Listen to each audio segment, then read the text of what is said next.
think the relevancy of living in the forest as you're building pieces out of wood is you not only take your materials from the forest, you also find your inspiration in the forest.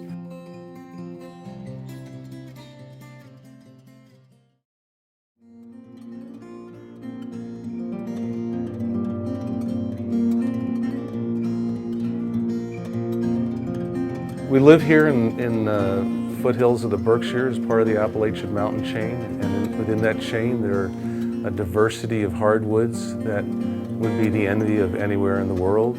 We have at our fingertips incredible supplies of the best cherry and maple and oaks and birches.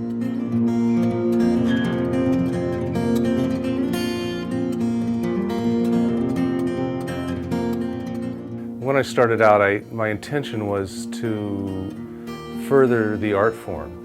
In order to do that, to become a designer who was good enough to further the art form, I felt that I had to know how to build furniture. I had to know everything about every aspect of craftsmanship, how to turn wood, how to steam bend it, how to dovetail it, everything that anybody had ever done to assemble or shape wood. I felt I had to master that first.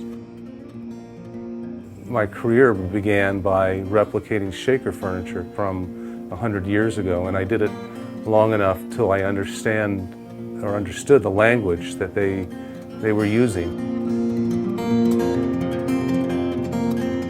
My feeling as a designer is that you have to know everything that's gone before. If you're going to make an intelligent step forward, you have to know where we're coming from.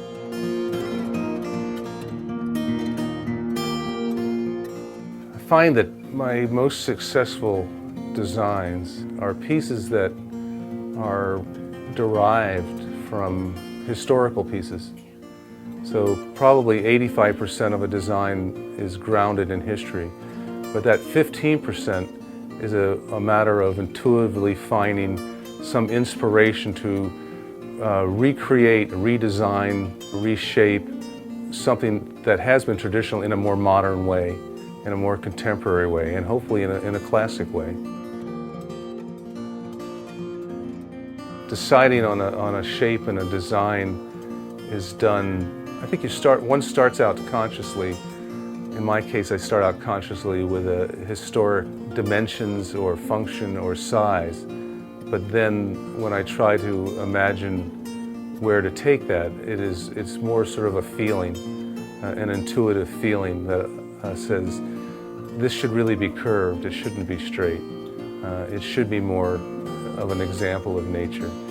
And really we're trying to bridge the gap between our own linear existence and nature that is more free form and flowing, and how do we make that transition from one to the other? How do we tie the two together?